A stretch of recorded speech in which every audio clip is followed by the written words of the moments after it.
now listening to the Sportz Nuts.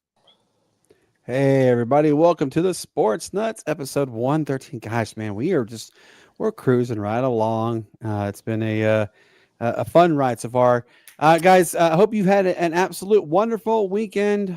We had a good weekend up until a couple of days ago. Aspen, she got really sick. Poor baby girl. She ain't feeling the best, and they can't tell us exactly what's wrong with them, but she's pretty miserable. But just keep my daughter in your thoughts, because she's not been doing too good with temperatures and whatnot. So, but guys, we've had a lot take place in the sports world, and we cannot wait to dive into it with you all. I'm sitting here, we're gonna talk about the NBA Finals, the WNBA Commissioner's Cup. We're actually gonna talk because there will be a matchup officially announced after tonight's game, and I'll tell you what that means in just a few minutes. Ronald Acuna Jr. This guy is absolutely lights out. And our good friend who we have on tonight, Mr. Tony Gladstone of Wire to Wire Network, is actually, I'm going to talk to him about it too. Could Atlanta actually get rid of some of their signature pieces to better this team? We'll talk a little about that. Antonio Brown, gosh, this dude's back in the news again. It's just unbelievable what's going on with him. Could CTE be a really positive, a real negative impact with him right now? We'll talk a little about that. Shane is going to break down officially the training days with the Sportz Nuts Summer Series. Yes, we have the schedule in line. We're going to break it down for you left and right, and we cannot wait to get it going. It's literally knocking on the door. It's coming right around the corner. And guys, our guest tonight, he is by far the absolute most in-depth baseball person. This dude knows baseball like you could never imagine. I absolutely enjoy hearing his content. His team, Wire to Wire Network, they have the coolest stuff to talk about.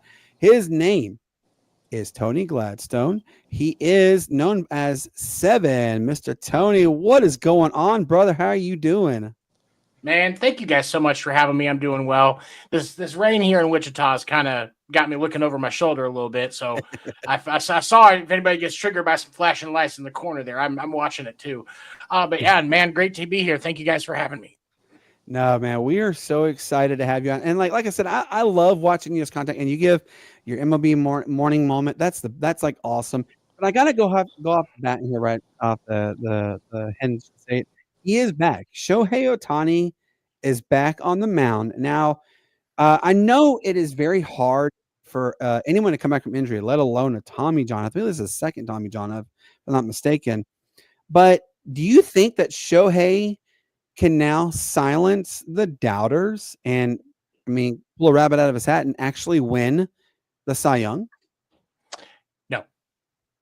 No, and here's the thing. I have mad respect for Shohei as a player. One of the Funkos that's up there is Shohei, is the Angels Shohei Funko. I have mad respect for Shohei Ohtani. However, the thing of it is if the Dodgers are going to keep from blowing the $700 million that they're eventually going to have to pay him, the way you use Shohei is as a closer or as a 1 to 2 inning reliever, because you can still pull him back into that DH slot and however they want to do that. They haven't made any special rules yet concerning how that gets switched around, so he'll be fine. The big thing is Shohei Ohtani will not be the pitcher that we will not ever be again, the pitcher that we saw with the Angels. Okay, it's interesting you say that, because obviously the Dodgers they forked out oodles upon oodles of dollars, but so you're going to go ahead and just say that it would be best, honestly, for him just to kind of be a reliever. Yeah, because the situation is with the second Tommy John, this is kind of uncharted territory for baseball. You don't see a lot of players come back from a second Tommy John, so you have to be cautious, because if he ends up going down again and his arm is injured, he needs another Tommy John or there's some other issue, they risk losing his bat in the lineup. If you keep him as a 1 to 2 inning reliever or a closer, and you limit his pitching time to just enough to keep people from being, why are you paying a DH $700 million, which they knew he was going to end up there anyway, but that's not what we're talking about.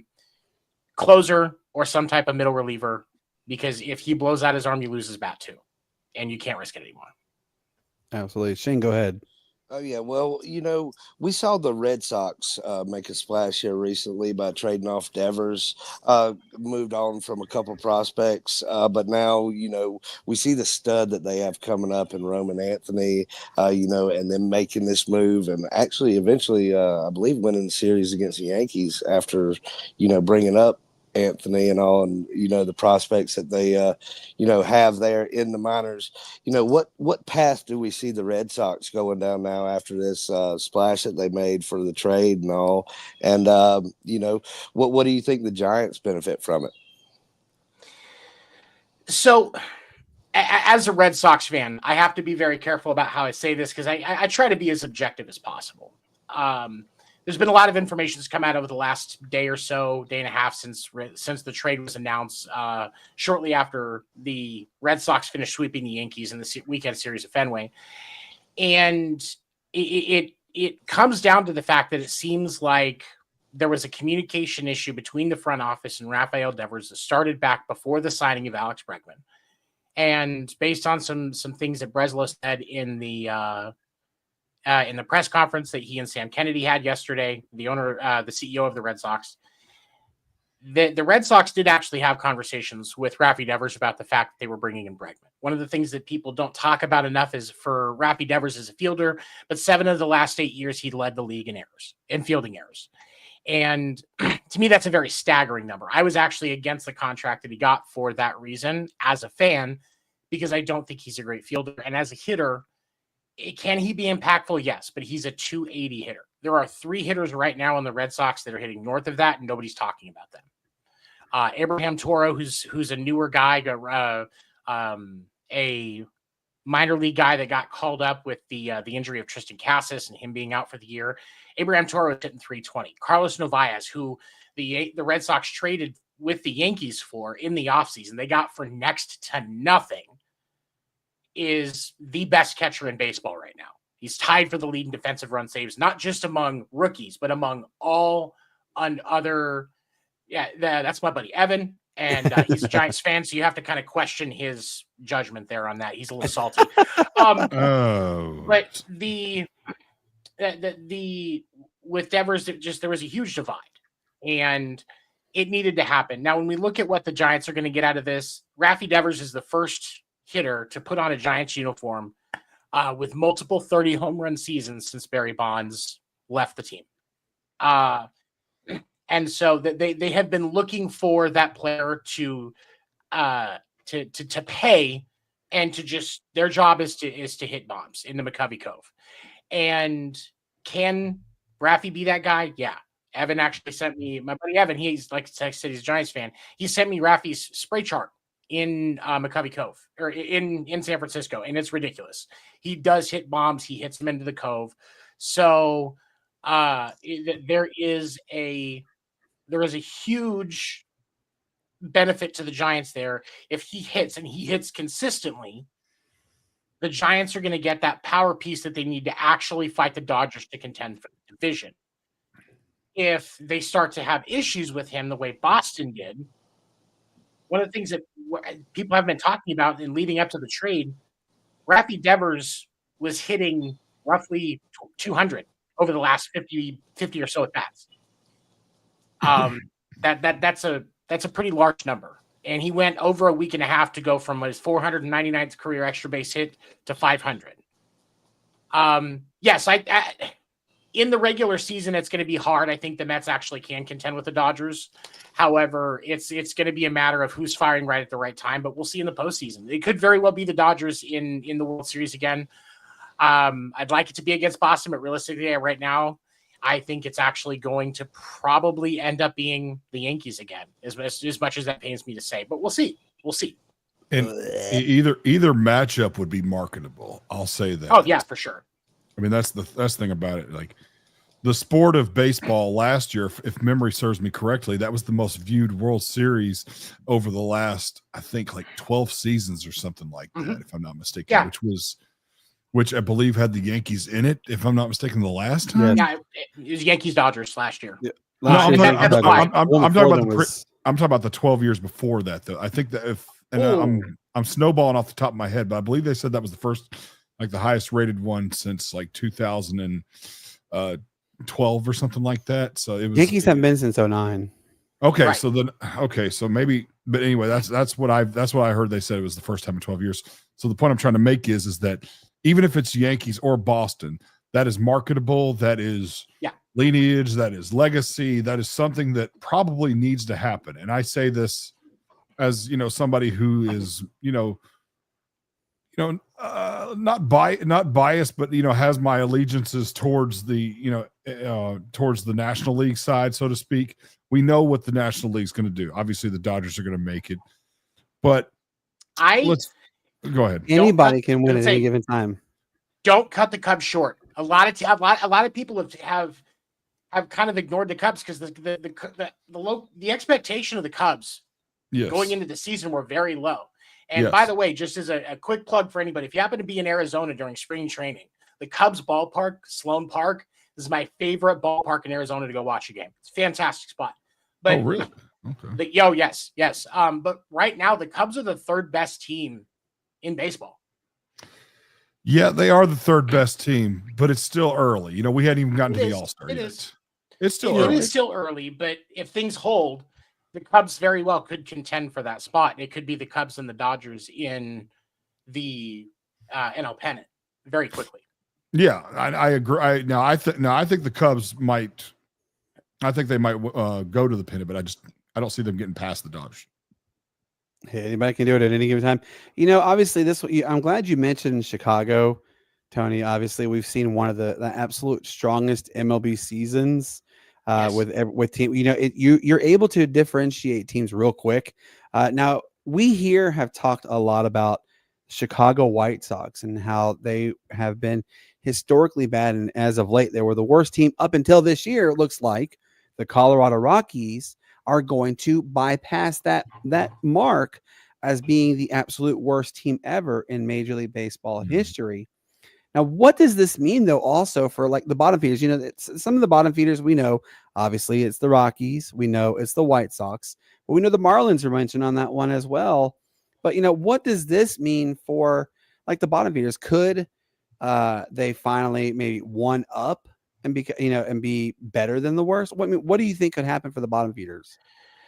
I think that the White Sox are actually going to be trending upwards as we get into the next few years. An announcement that was made last week that I think kind of got, I wouldn't say ignored, but I don't think it got the attention it deserved, was Justin Ishbia started a process of what he's going to be buying the Chicago White Sox. And for those of you who don't know who Justin Ishbia is part of the ownership group of United Wholesale Mortgage. His brother Matt Ishbia is the principal owner of the Phoenix Suns. The Ishbias, before Matt bought the Suns, they were looking into buying a baseball team at that point. So if you put a sports mind like the Ishbia brothers behind the White Sox with the history of that organization, I think we see the White Sox make a nice rebounding. The Marlins don't want to be a competitive team. That was evident when they let Jeter buy his way out or get bought out of the ownership group and they fired Kim Ng. Kim Ng now, who used to be she was the architect of the one Marlins team in recent history that made the playoffs. She is now the commissioner of the AUSL league, the Women's Professional Softball League. So she's great baseball mind, great sports mind, and it's going to take that league far. But the Marlins don't want to go anywhere. The Rockies, it's hard to say with the Rockies because they have such a dedicated fan base. And it's just people don't think about that. The Rockies actually do very well with ticket sales, consistently nicely filled stadiums. I mean, not full. It's not like Boston or New York, but they sell seats. And so that they don't have the revolting fan base that you see with some of the organizations that might be more of an incentive because they're still doing fine financially. Yeah. I need to point out too that with you were talking about the Marlins and their inability to want to be a great franchise. The problem is that they're too comfortable, just like the Red Sox were till 2004 when Theo Epstein became the general manager, right? That was like when they hired him as the general manager, that was when the winning culture came out. Right now, the Marlins have all the resources in the world financially. They've got all the investors and everything lined up that they could do to have a winning championship team, but they are so comfortable in, being able to get their return back in their money. It's not creating a winning culture there. The Marlins, the problem with the Marlins isn't just culture, it's ownership. Because, and I think that the sign was Kim Ng getting fired. She did a lot with very little with that team and got them to being in playoff contention in the 1 year that she was at the helm of that organization. Right. And then she immediately gets removed. And so I think that culture does need to change, but I don't think it's going to change the way it needs to until ownership changes. Right, exactly. Ownership is comfortable. They're too comfortable. That's the biggest problem. They always have been. Yep. Shane, go ahead. Oh, yeah. Well, as we mentioned before with the Giants and Red Sox trading, do you see any kind of big name superstars or big contributors from these, kind of lower tier teams going to some of the playoff hunt teams right here before the end of July? And, which name do you think that we ought to be on the lookout for to kind of make that splash that might not necessarily be the big name? So, I do think Brandon Lau gets traded before the deadline. And there are a few teams like Boston that are in a position where they need a good infielder. And the Rays love prospects. Prospects are cheap. One of the return pieces that Boston got in the Raffy Devers trade was an outfield prospect with the last name of Tibbs. I think it's James Tibbs. It's either Joe or James Tibbs. I can never remember. He's a very highly rated outfield prospect. We should be ready. And then by really mid to the end of next year, he should be ready to play in the majors. And that's somebody that is going to have a long time of control for Tampa Bay. And he's a very skilled player, so they'll get a nice return on him in the long run. I think that we see the D-backs move Zach Gallen. Whoa. That's a big name that you just mentioned right there, man. It is. Ooh. It is. What do you think? What would you think would be the good reason for it? Arizona. Well, so I think the reason that Zach Gallen didn't get moved in the offseason is because of the fact that Arizona thought they were going to be a contender this year. They thought they were going to be better than they are. And they're not just getting overpowered by their lack of performance, but they're also getting overpowered by the vaunted talent that's in the NL West as a whole between the Dodgers, the Giants, and the Padres. And so I think that Zach Gallen could move. And if Ketel Marte got traded, I wouldn't be surprised. There have been some people that said Corbin Carroll might move. I don't think they're going to do that. I think he's the franchise guy for the D-backs. He's young. He's got a great attitude. The fans love him. Didn't he just go off on the IL for Tommy John again? Who was the one that was to the IL? Oh, I think it is possible that Corbin Carroll just went onto the IL. I'm looking at their stuff right now. It was Corbin Burns. You're thinking of Corbin Burns. Yeah, that's what I was thinking. Corbin Burns. Yeah, Corbin Burns. I don't think. I think they stick with him. For some reason, he seems to go over well in Arizona. So I think I think Zach Gallen and possibly Luis Castillo of the Mariners. I think those are the two biggest pitching names that get moved. Unless Atlanta flips one of their starters for. I'm so glad you said that because I want to ask you what is going on. And what is going on with Atlanta? Atlanta, look, they were touted as the most talented team. This team was supposed to contend with the Dodgers for the NL pennant, and they were possibly the second best odds to play in the World Series, and they have laid an absolute goose egg this year. And the question that many people are wondering is, what is Alex? Is Alex Anthopoulos just sitting on his hands? Is he biting his nails? What is he doing? Because, I mean, I know he still lives in the land of the past, but let's just be honest. 2021 was a long time ago in baseball standards, and you can't continually bring back the band together and thinking, oh, we're going to have a return to glory. Obviously, something has to happen Could Yeah. Atlanta actually maybe move on, like on Ozzy Albies? I mean, a Marcelo Ozuna. Marcelo Ozuna is up for contract at the end of this year. Maybe they should try and get something for him. I didn't know you still Marcelo Ozuna is still playing well, and I think that there is a big love for him within the fan base. So I think that if they're going to move him, then Ozuna might be they might have to really be looking at a good return, or Ozuna has said, I'm not signing a new contract with you guys. Those are going to be the scenarios where Ozuna gets moved. If he flat out says I'm not resigning, they're going to move him because they want to get something out of him before they don't get anything. And I was just looking up. I forgot he's relatively young, but he's been in the league forever. You know. Yeah, because he's still in his early 30s, if I recall correctly. 34 years old. Okay, so yeah, he's still got probably with his talent level and the way he takes care of himself, he's probably got 5 to 6 more years. He's one of those guys you can see play until he's 40. So they could move him, and I'm gonna throw out another one, because this would be a way that Atlanta could make a move and get a nice little return while also creating some room for a more impactful piece. I do think there is an outside chance Chris Sale could get moved. Whoa! Wow! There's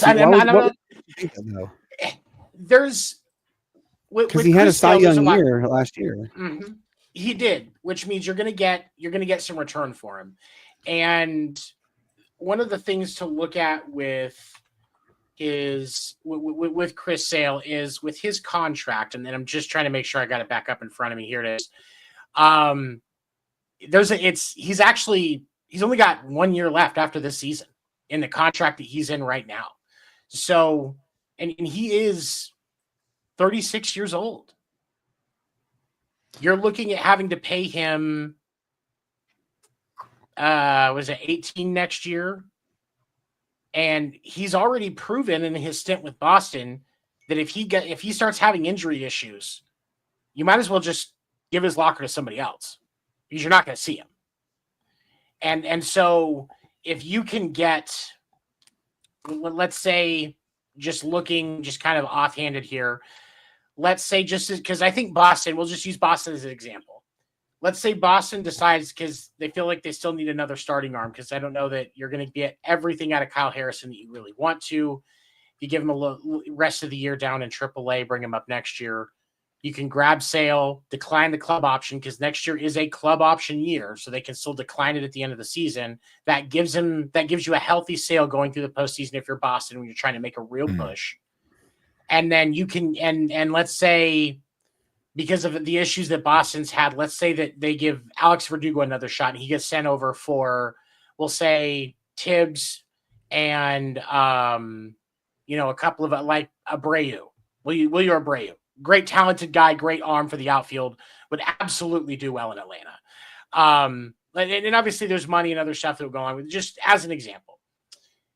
Atlanta gets better in areas that they need. Atlanta isn't starved for pitching. Now, when you had the injury issues, when Strider went down, and I think you guys also, for a little while this year, lost, what was it? Swallenbach went down for a little bit. I think Holmes went down. We just lost Fitzgerald for the season with Tommy John. And exactly. So there have been some issues, but if there's another piece in waiting to fill that other starter, and you go back to Spencer Strider, who should be your ace anyway. He's not performing this year the way he should, but if you put him back in that one slot, give him that confidence back, I think you might get a little extra out of Spencer Strider. And I love Spencer Strider. He's one of my favorite young pitchers in the game. He's a fan favorite where I'm at too, because he's from Clemson. Oh, there you go. I thought he went to Auburn. I forgot about that. Clemson. He's and I like Spencer Strider, and I think he should be your ace of the future. So you can kind of move him into that role now, get another fifth pitcher in, and getting Abreu, especially if you're losing Ozuna, getting Abreu means that you can put Acuna Jr. just as your DH sometimes. Give him a break. He is older. You can give Michael Harris a day off to just DH. You don't really want to have to rely. Eli White's not bad, but you don't want to rely on him. That's where you put Abreu as in left. Abreu has played left a few times for Boston. The reason he doesn't really do it now is he's If he does, it's because he's given Durant a day off. But he's, putting Abreu there Abreu was an upgrade over Eli White. So there would be benefits to that. But I think that for Chris Sale moving off, I'm not saying that it's a punishment or that it's an indictment of his ability, because I saw, even as a bitter Red Sox fan, for the fact that we didn't get as much out of him as we wanted after the 2018 season. He is a talented pitcher. Yes. You could still get a return for him that it would make it worth it to move off of him, especially if you're on the outside, going to be on the outside looking in. Having a guy like Abreu that's going to be ready to go next year, having a guy like Tibbs that could be ready to go next year, or whatever else they end up deciding to do, you're looking in a much better position and maybe a little bit more stable to push next year. But don't sell your guys' selves short. And the reason why I say that is with the Braves division, nobody expected the Mets and the Phillies to be as legitimate as they are this year. And that's made it a lot harder to stay competitive, because normally you don't see this many wins in that division at this point in the year, maybe combined for a few teams. So the bar, part of the issue that Atlanta's dealing with is the bar is higher than they expected it to be. And it may be just really hard to correct, because the talent level on the Mets and the Phillies is substantial. And when you look at the National League wild card standings, the Braves are already 8 games back. So unless you're going to have another 2021 type season from now until the end of the season, which I don't quite think all the pieces are in place, but I'm not going to rule it out. It makes a lot more sense to start getting in position to be able to compete at that higher bar next year, because I don't think the Mets or the Phillies are going anywhere. They definitely need to blow up that bullpen. That bullpen can't catch a cold if it were right in front of them, kind of thing. They are. You and I talk about this regularly. Gosh, the amount of blown saves, and I know Shane's got a question, but I want to say this real quick for everybody who didn't know this. Atlanta did set an MLB record, by the way, folks. Had the largest lead going into the 9th inning, and they blew it, and they lost the game on the absolute most upsetting point. And then here's what honestly, I think that what they did to Craig Kimbrell was wrong too. You bring him up and then you DFA him. I think that was absolutely wrong. He is still a formidable middle relief pitcher. He can still do the thing with it. I mean, he's got a great arm. So, and whatever transpired, I think Alex Anthopoulos, though, he needs to get his backside into motion, because you're running out of time. Shane, you have a question. Go right ahead. You're muted.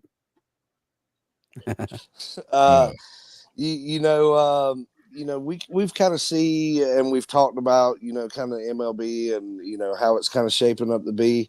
I just want to kind of get your thoughts on the All-Star uniform release and kind of what they're going to do, throw it back old school this year during the game and actually have the teams wear the home and away jerseys, compared to the past few years where it's always been the All-Star uniform that they use in the Derby and everything else like that.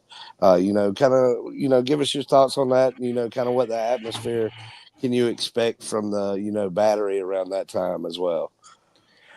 I think that I like the change of going back to the uniforms for the team that you're on. I think that playing on that team is what got you into that position.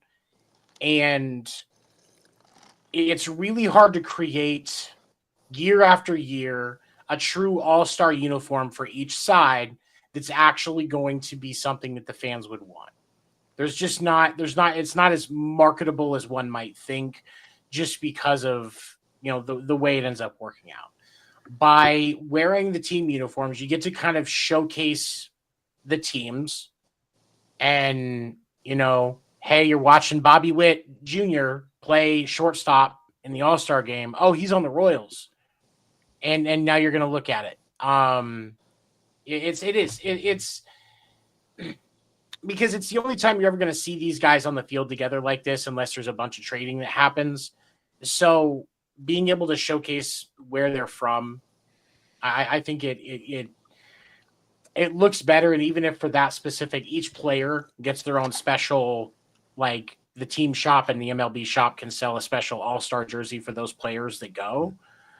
I think that doing something like that, because like there's a game that I play on my phone, a mobile game. It's called MLB 9 Innings, and they do a special card for each for a player for each year for getting into the All-Star game. And you can build an all-star lineup and get a boost for having an all-star lineup. But it's a matter of, because it's they make that unique thing. And so it's a unique way to experience the game. And I think that the league should do something similar and, doing that unique piece to sell that extra jersey. Because if you tell Aaron Judge fans that, hey, this is a limited run jersey that's going to have a special patch for the All-Star, and we're not going to sell just the patch by itself, all of a sudden that jersey is going to fly off the shelf. Shohei Ohtani All-Star jersey that you're only going to be able to get for a short amount of time, that's going to fly off the shelf. So I think that it's better to me. It's better. I like that, what you're saying on that one. Last question, obviously, because I know the weather is not going to door because it's thunder in here. Can you give us your top 5 remaining team predictions for this, for the rest of the season? Obviously, we're now in that point where teams are really starting to separate themselves from the winners and the losers. But give us your top 5. I would say, I have to say for me, obviously I think that the top 5 predictions, I would say I do think Boston is a wild card team. I don't think they're deep, but I do think that Boston is a wild card team. I do think that the Tigers finish the season with the best record in the American League. I know that they've been struggling now with the injury bug with some of their pitchers, just like Jackson Joby for the rest of the year, because he's got to get Tommy John, so we're probably not going to see him before break next year, if at all next year. But I do still think that the Tigers win the Central, and I think they have the best record in the American League. I think that whoever wins the West in the American League will be out in the first round. Ooh. I like that. I like that prediction. Can I ask one real quick question? Go ahead. All right. So, as far as you've got a really wide range, I like that. So, what do you think the biggest issue right now as far as marketability goes? Because Shane was talking about the All-Star and all these things. And what do you think the biggest issue with marketing is at this point in time for the sport of professional baseball in general? Professional baseball as an organization can't get out of their own way with thinking that they are the American pastime and that the way that things have always been done is the way that they need to continue to be done. Yeah. Because people get go ahead. I'm sorry. Well, no, it's that there should always be, because every other sport sees evolution in some ways, but I'll use the pitch clock as an example. When the pitch clock was introduced, there were so many people throwing absolute tantrums over this clock that was meant to give the game a better pace. I was unsure about it. I went to a spring training game. It was the Cubs and the White Sloan Park a couple of years ago. And the game started at noon and we were back at the bar by 3:00. And I'll do you one better than, I've seen them where they've only lasted 2 hours. Exactly. The MLB is getting in the habit of getting all of their stadiums in a downtown area. And I don't hate that, but when you do that, you have all of these restaurants and bars and shops that are benefiting from that increased traffic. Well, Right. when you go to a game, the way that it used to be, you're there for 4 hours. By the time you get done, it was so slow that you're kind of out of energy. You drank a bunch of beer, had too many hot dogs. You don't feel like doing anything. You're in and out in 2.5, 3 hours. You've still got energy to go out and maybe have another drink at the bar before you go home. You stop at a shop on your way out because you had time to think about the fact that you wanted that, and the shop is still open, so you get to spend that money. So there's an economic impact with that I think goes underappreciated. That actually is going to be one of the ways that baseball can still continue to have a positive impact on their community. Yeah, and the only reason why I asked that is because in 2019, I said when I was still on the radio, somebody, explained in detail why baseball is now a niche sport, and quite frankly, no matter what you do, is not going to have the same viral moments. Like boxing and MMA and combat sports are niche sports, and wrestling, they're all niche sports as well, but they seem to have viral moments, and that's something that you just don't see in baseball right now. I think exactly what you just said. They get in their own way. They do. There isn't a lot of amazing talent, and there is a lot of marketable talent in Major League Baseball. That's not just Aaron Judge and Shohei Ohtani, but the MLB could have said a really positive thing as far as like a community health initiative with using the conversation surrounding what Jaron Duran talked about with his mental health in the clubhouse, which if you haven't watched it on Netflix, it's a great series. It's like 8 episodes following the 2024 Red Sox. And Jaron Duran's mental health stuff is kind of a key thing that gets talked about throughout it. And also as a funny side, if you look at Tristan Cassis, I am firmly convinced that Dane Cook owes him a paternity test. But they could have used that as a mental health initiative, and that could have been a way that you have a positive outlook with the community and to show the way that it's grown, because baseball is one of those old school, it's a man's game, unwritten rules. You don't talk about the fact that it hurt when you got hit by that ball. You don't talk about you don't talk about your injuries. You don't if you take it like a man. If somebody hits you with the ball, or if somebody hits, if the catcher gets hit with the bat, then all of a sudden he's going to get a strawberry on his leg, and the other team can't do a thing about it because they understand that's part of it. Right, and that's the frustrating part of it is I've said for years the quicker that they get rid of the unwritten rules in baseball, the faster the game will evolve. I detest the unwritten rules of baseball because that's I played catcher. I got hit with balls. I got hit with bats. I had guys like when I played catcher in high school, you could charge the catcher. This was right before they started to pull that away at the high school level. And my freshman year, I started my freshman year 4'10" and 95 pounds. Nobody else could handle playing catcher on my baseball team, so I was the varsity catcher my freshman year. I had just barely broken 5 foot. I might have weighed $120. And I'm the starting varsity catcher, so I'm taking charges from seniors that are full-grown adults, and I'm still the size of a prepubescent child.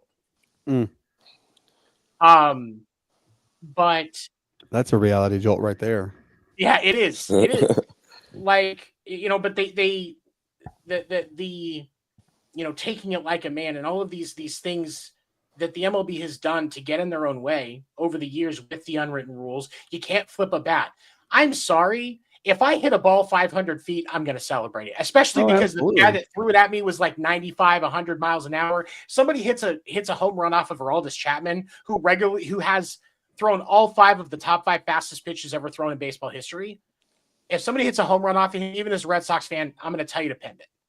Absolutely. Absolutely. I mean, that's like when Spencer Strider had that guy hit the home run off for Spencer Strider in the playoffs and he slammed the bat down.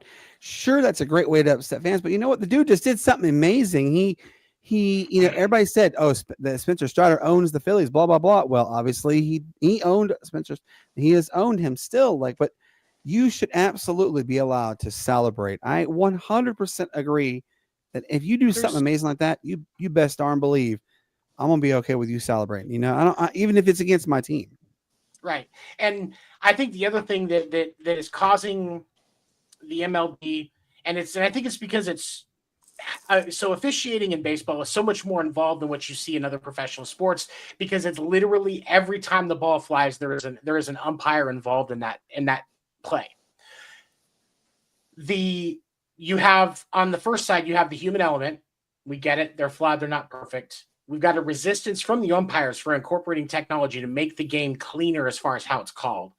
But you also have it to where there is no open punishment for an umpire that openly does a bad job. 3 weeks ago, Walker Buehler for the Boston Red Sox, just his first start after being out he was on the IL. In the second or third inning, he was talking to an umpire about a pitch that wasn't called correctly. and it wasn't called correctly. And the umpire egged him on and then threw him out. No accountability. I have my thoughts on if umpires too, because they lately they've centralized it to be it's a me thing, and they're not for the game anymore. The only umpire that everybody needs to know the name of is the guy that dances for the Savannah Bananas. Yes, That's the only that's the only umpire that anybody needs to know, because he is a pure entertainer. I should not know who Angel Hernandez is. I should not know who Joe West is or Stevie Buckner, any of these guys. And Brandon, didn't we talk about this a couple weeks ago about, like, I know, didn't you say you know one of the owners or something like that? Yeah, I know an owner. I know quite a few owners actually, but more specifically, I know the owner of the Atlanta Braves. Yeah, I do. No. I was talking about the banana. We were talking about the No, I'm friends with Jesse. I'm friends with him. Yes, I don't know him on a personal, but I am friends with him. Okay, That's yeah, because I've had the privilege of talking to him once.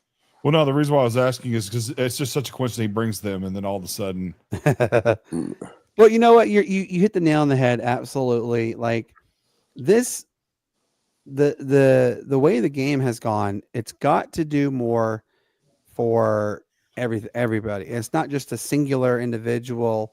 Look, you're going to always have your Shohei Otanis. You're going to have your Mookie Betts. You're going to have those type of players. Your Freddie Freemans, whatever, Matt Olsons. You're going to have those players, but don't forget all the others who helped make this game great. You know, I will give you this parting word. One of my players, and you and I talked about this, the White Sox seem to be the minor league affiliate for everybody because they give everybody their players. Well, in Atlanta and Oakland, well, I'm going to call them Oakland, but the Atlanta and the Athletics, they seem to be really good buddies. The one player that Atlanta could absolutely really need is Brett Roker. I've said that for 3 years now. I'm sticking to it that he would do wonders in Atlanta. You know what I mean? Oh, Love to have Wilson.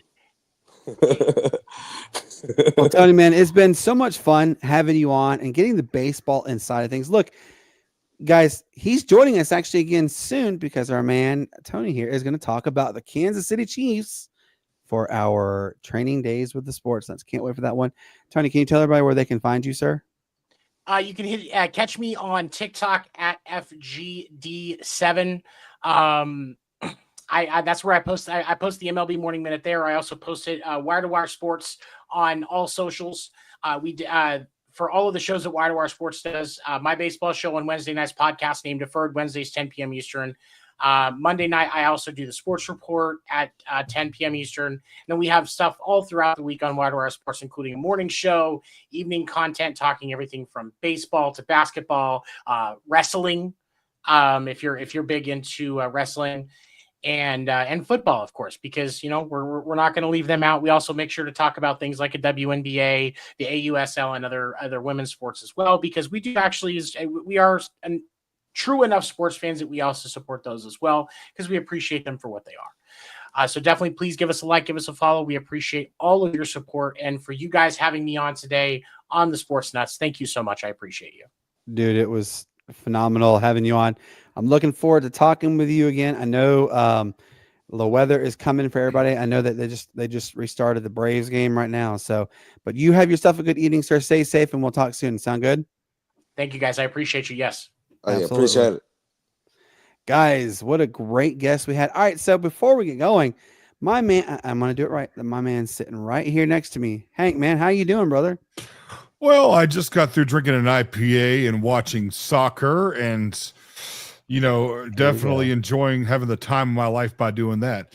Oh, and by the way, I'll never let the truth ever stop me from telling a good story. So there you go. Here we go. I know. I know this is gonna be a running joke. You're just gonna get used to it. This is gonna be a running joke. It's my new Angel Reese. Oh man, speaking of Angel Reese, how about the word "me bound" has been trademarked? Yes, it's been trademarked. Hey, my man sitting below me, Shane, man, how's your day?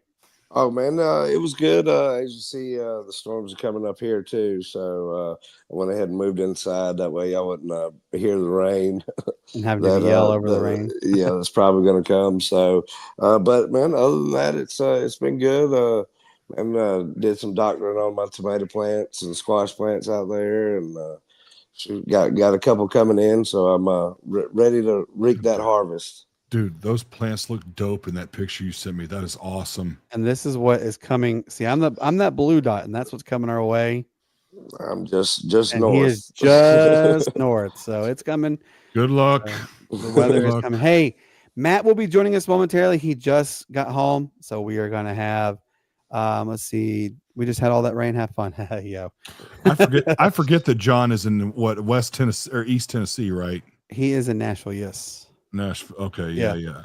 That's right. That's So- why, because he's a fellow Grizzly fan. That's right. Okay. So, got some bad news for everybody though. Even though this cold front's coming in, yeah, just you wait until the temperatures next week. Or at the end of this week, it's going to be over 100 degrees with a feel like temperature of 110. Yeah, and everybody needs to know the South. They don't tell you it's not the heat that kills you; it's the humidity, and that is absolutely going to come to fruition on that one. All right, Shane, I'm excited to have you talk about this. All right, let me pull it up real quick. Hold on, folks. I'm going to pull up the training camp logo. Shane, tell everybody the official schedule, and we will obviously working on times, but let everybody know what the schedule is about the training days with the Sportz Nutz. All right. Well, give me just 2 seconds because since I had to move in, I left my other notebook outside. Oh no, you No, good. it's cool, but that's awesome, Yeah. man. It's so hard, man. I made like 3 phone calls this week. You were asking me on Sunday. I made 3 phone calls this week. It's just, nobody, like, you email and then you make phone calls, man. It's just, I know. I Oh think my word. that's the one thing about it. Like, organized Ladies and sport- gentlemen, we're getting an emergency broadcast intercept here. Mr. Matt Thomas, It's Matt. welcome, sir. Gentlemen, Matt, how was everybody? are you okay? Did you get home safe? Got home safely, man. Got home safely, man. The weather's Okay. kind of crazy out here. Okay, I was but gonna say- I was able to get home safely. I was about to say I thought I was going to have to give you some laxative because you look a little backed up right now. Traffic was backed up. And the laxatives would have definitely helped with the flow of traffic. Oh, man. So traffic was backed up. I'm just A glad you're- wild Matt has been spotted. Yeah. All right, Shane, let it go. I'm gonna put the logo up, and then kind of let everybody know what the schedule is, please, sir. Okay, so training days is going to be on Wednesday. We're going to iron out some times, do the guests and all being on. But, the first episode is going to be the 25th of this month. We're going to cover the AFC South, the Browns and the Bengals, all in that episode. Next one, we're going to go to the AFL West. Or AFC West, my bad. I was listening away, AFL. Yeah. With Baltimore and LA Rams going to be on that show as well. Next show, which will be July 9th, is going to be the NFC North with the Steelers and the 49ers. That should be a great one, considering the rivalry that's coming with Aaron Rodgers and them playing Green Bay this year. Fourth episode, we're going to have just an AFC East episode, which will be on the 15th or 16th. So that'll be a good one. The next to last one, we're going to do the NFC East with the Cardinals and the Seahawks. Going to complete that with the NFC. And then finally, the big one that we're all going to want to talk about is going to be the NFC South. So that'll kind of conclude everything. It'll be just right there. I believe it's July 28th or something like that. Might be the last date on there.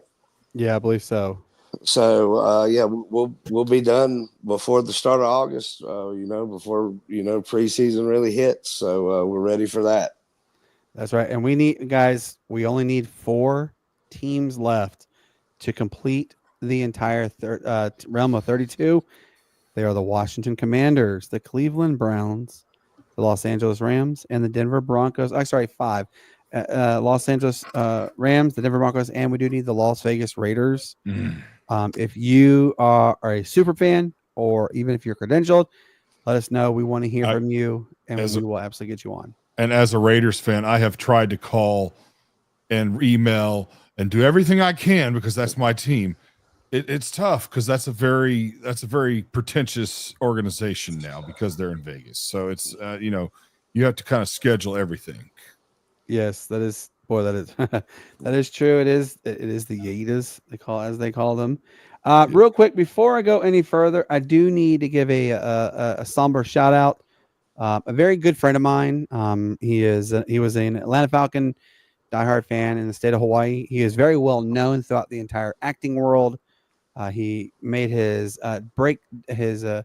his official breakthrough. He was on the newest Lilo and Stitch movie.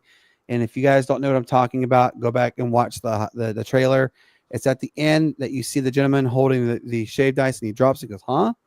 That is my good friend. His name was David Bell. He was a gentle teddy bear. He unfortunately passed away a couple of days ago. I had the privilege of talking with him regularly. He actually was one of the first people in the state of Hawaii to give me congratulations when the show started. Very somber moment that he unfortunately has passed away.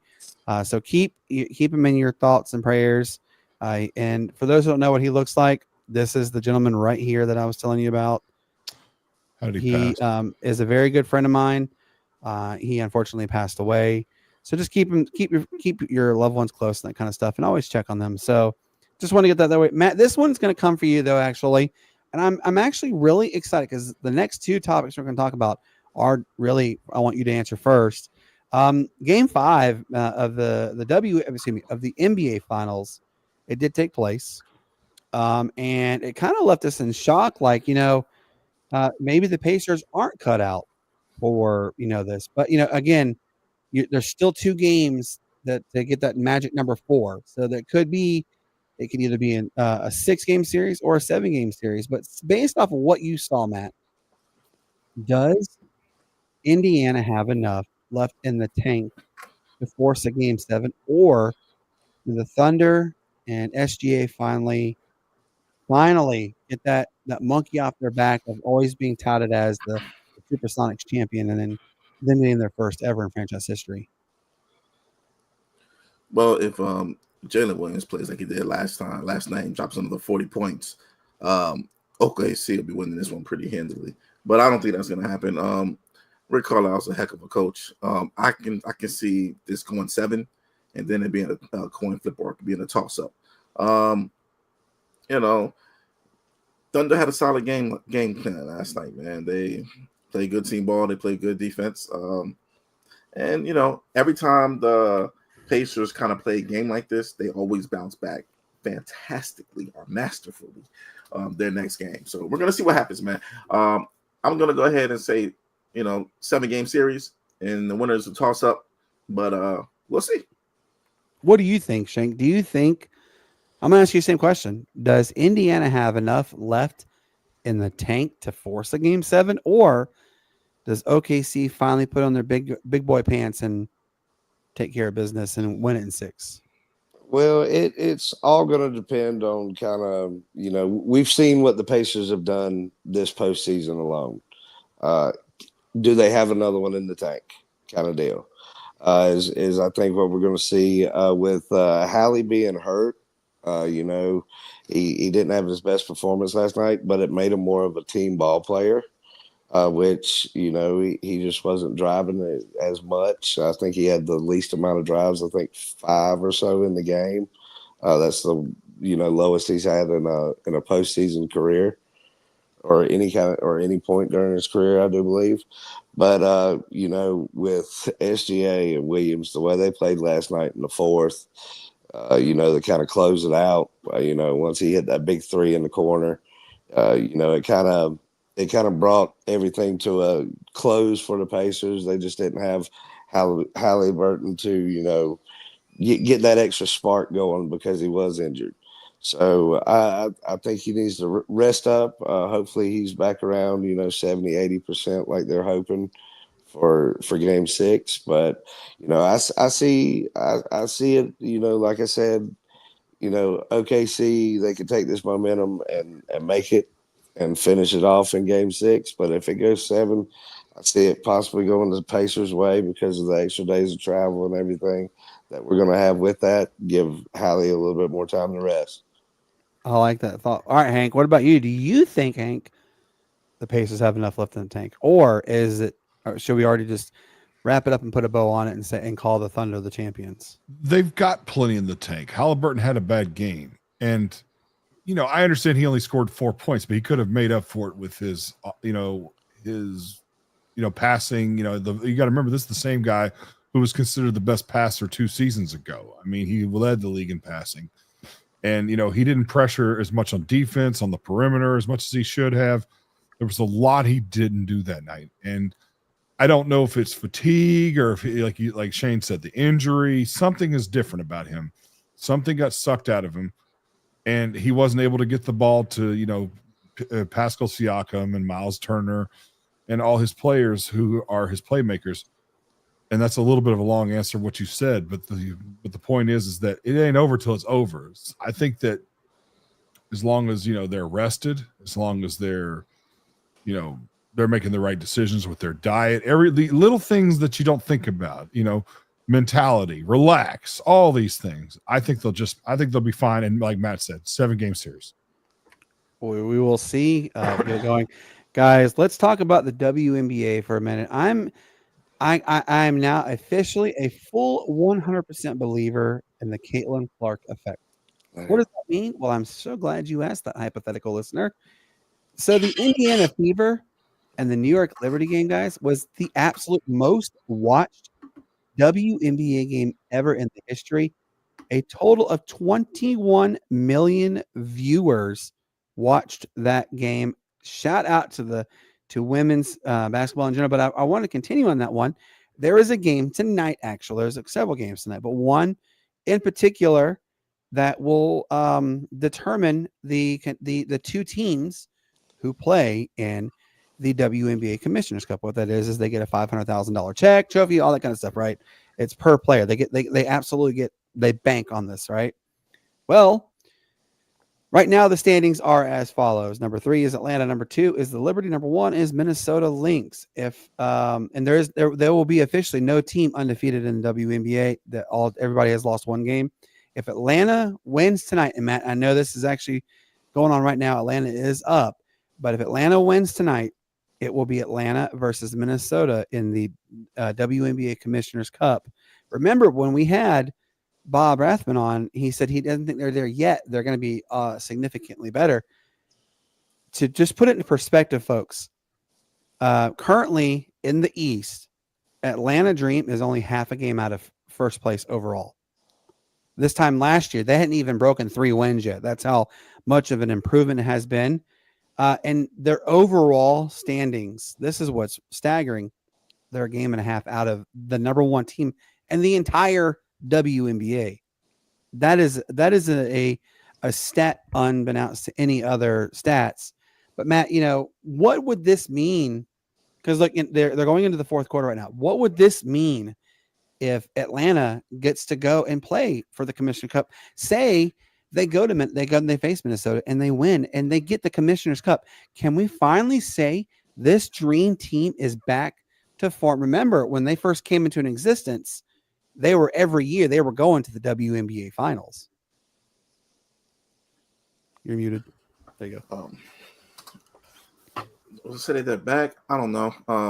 They have a good team and they have a real solid team. In addition to Brittany Griner has really helped them out a lot defensively, which is, sparking their offense.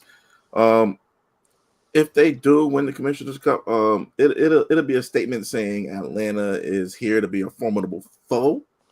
But also I think it's gonna depend a lot on what other teams are doing as well. Like, is Asia Wilshire going to jump back to form, or how's New York going to react? After that loss, to the Indiana Fever and Caitlin Clark. I think a lot of factors are going to play into it. But as far as Atlanta, they're showing that they're a solid team. They're showing they're going to be a tough out when it comes to the playoffs. They're going to be one of those last remaining teams that's maybe last 4 teams that's going to be there. They're showing that they mean business. And to piggyback off of your Caitlin Clark effect, my God, man. My God, that game against New York. That was insane. She was throwing them up there, man. Yes, she was not backing down. Very Steph Curry-like. Yep. Her shortest 3 was 26 feet. The 3-point line is 22 feet. No let me kidding. ask I you didn't know this. that. Yeah, she's phenomenal. Let me ask you all of everybody here, people watching everything. Can Caitlin Clark, if you put her on, an Indiana Pacers, could she hang with the Pacers, or is it just a wannabe thought? Nah, man, that's a thought. The men's game is very physical. People don't realize how physical basketball is, man. When you run through screens, it's a very physical game. Boxing out, it's just too physical, man. It's not taking anything away from women. Women at WNBA is awesome. But as far as her having a shot in the league, doubt it. There are players in this league that's sitting on the bench that can shoot lights out. That's all she would really bring. She was a great passer, by the way. I'm not going to refute that. Remember, she scored more points than Pistol Pete did. She did. That's fine. But I mean, in women's basketball, she scored more than men and women combined in her time at Iowa. So she has the ability to do it. But she's a great scorer. You got the competition that she's playing against, man. She's not playing against 6'7", 6'8" guys, man. She's that are faster than her, that are faster, stronger than she is. I mean, and I'm not trying to be sexist or anything like that, but I mean, it's just the managers. That game is a little too physical for her, and I don't think she would fare too well in that. Fans in the stream, we want to hear your thoughts. All right, so I got to go to this next topic on here. I'm surprised, but I'm not surprised. Antonio Brown, he's in the news again. This time he was charged with attempted murder. Now, obviously, look, June is men's mental health awareness month. We know that. And mental health is a very real issue going on with Antonio Brown. We've seen the on the field antics. We've definitely seen the off the field antics. One in particular for off the field antic is he got an entire arena football team kicked out of the league because he refused to pay his dues, his fees, and even the players. Obviously, he was voted out as the owner of the Albany Fire, but what is going on? And I know Shane has a good take on this one, so I'm gonna have him be the last to tell his take on this one. But I'm gonna start with Hank on that.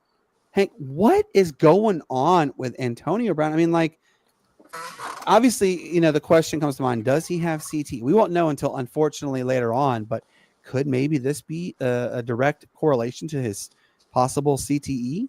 I'm going to say no, because he's not considered old school, but he is a typical wide receiver. And quite frankly, they are naturally prima donnas. They're very petulant. They're extremely, they're extremely flamboyant peacocks. And I think that mental illness is not the word I would use. I would use more of, I'm trying to think, almost overly mentally stimulated, where your mind goes in 9 different directions.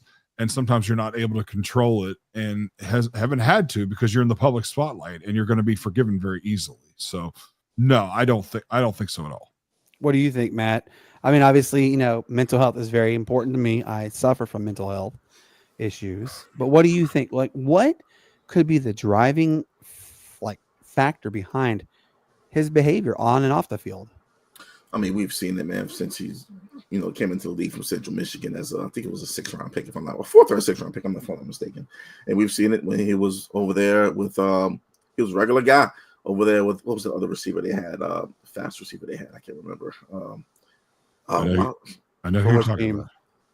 Which team? Because he played for the Giants. Pittsburgh. No, Pittsburgh. Oh, Pittsburgh early in his career. Oh my God! I think it was Mike Wallace. I can't remember. Yeah, his name.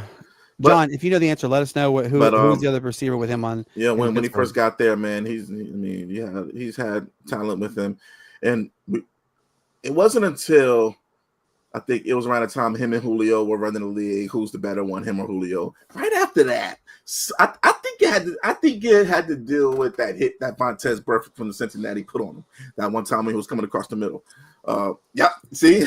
No, you think it just slapped him silly, basically? No, you guys see that hit, man. That hit. Antonio Holmes. No, it wasn't Antonio Holmes. No. After Antonio Holmes. Now this is what the Vontaze Burfict. Yeah. When Vontaze Burfict hit him and coming across that middle. Ever since he tattooed him. Yeah. They suspended Vontaze Burfict for that. They suspended him for that. Ever since that hit, this is the Antonio Brown that you've gotten. So I think it has to be something got rocked loose, man. I mean, and he got slapped silly.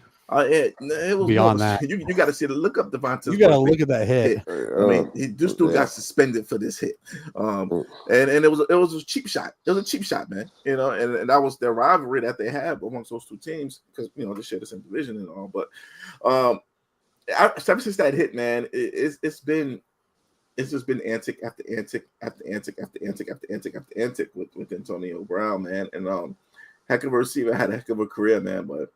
He needs somebody in his circle to kind of tell him no and sit him down, and just tell him, "Hey, man, you got to get help," because obviously you can tell that he's surrounded by a bunch of yes men, and nobody's Mike Wallace. So I think it was Mike Wallace. Mike Wallace, what I was talking about. I thought they played together for like a season. I know him, and they had Marcavius Bryant as well. But anyways, back to the point. Yeah, man, I think somebody in his crew needs to kind of just tell him, yo, you need to calm it down and get reality. You'll go get help. But yeah, you're wanting for attempted murder, but you're posting up shots of you riding a bicycle in the barbershop or something like that, smiling. Yeah, man. I mean, something's up. He got to get it taken care of. Hopefully, he finds the help that he needs. And look, mental health. All right, so John just said Martavius Bryant is who it was. Is who he's saying. All right, so but look, mental health is very important for everybody. I suffer from bipolar depression. I also suffer from medical PTSD from related to my widowmaker heart attack. Mental health is not something to play. And if you hear the weather by here, I apologize. It's getting pretty dicey out there. So Shane, I've left this for you because you and I talked about this earlier, and I know you have good takes on it. I want to hear your thoughts. Like, what is going wrong or going on with Antonio Bryant? Yeah, well, I do believe that the hit, that Burfict put on him might have done some damage there to him because, as Matt said, he hasn't been right since then. But, I kind of also want to look at the situation as a whole because we talked about it before when the incident, initially occurred, some weeks ago. He was at a celebrity boxing match and was, somebody was grabbing at his chain, and then he got jumped by like three guys, and then another three guys jumped in and stuff like that, and he pulled out his gun and fired it a couple of times, and he was released pretty quick. I could see, he's got some money, so a lawyer's going to take this, and it'll probably be settled out of court. But I believe that the charges will be dropped or dismissed somehow. But I do think that we all need to reflect and look at the people in our life. And I mean, it's hard for men to sit down and talk and do things like that. But I think that with it being kind of a focus on this situation, no matter what you have going on, find time to find that confidant and talk to somebody, and hopefully get a little bit off your chest that you've been building up for a little bit. Absolutely, and Matt, this question is remark was for you. By the way, Burfett, remember when he got banned after that hit on the Colts receiver? I'm not redrawing. I'm trying to remember. Was it T.Y. Hilton? Was T.Y. Hilton the one? I think that's one he was talking about. T.Y. Hilton hit T.Y. Hilton. Yeah, I remember that, man. Vontaze Burfict, man, he had a string where he was a bruiser. Got that reputation. Yep. He got that. It was like who kept getting kicked out. Rasheed Wallace got that reputation like that. All Rasheed had to do was just look, and he got he got that. So you don't want to gain that reputation. Draymond Green has that reputation now. So so you don't want to get that reputation. Yeah, exactly. You don't want to be labeled as a head case. Yeah. Yeah, and I know I understand. I'm not trying to be mean when I say this, but mental illness is a real thing. But it's also one of those things where, if that's something that's going to prevent you from being the person that you're supposed to be in the league, then you probably need to do something else as a profession. Yeah, I think he's still living in the land of what if, and he's not coming. He needs a hard dose of reality. Is really what he needs. It's a wake up call, a serious wake up call. Like, what is going on with you that you're thank goodness you're not in the running for baby mama drama of the month with Tyreek Hill, but I mean you're being mentioned with a lot of people of like, what are you doing? So, look, Antonio Brown, get the help you need. This is a wake-up call. You're not invincible. Nobody in this world, regardless of what they tell you, they are not invincible.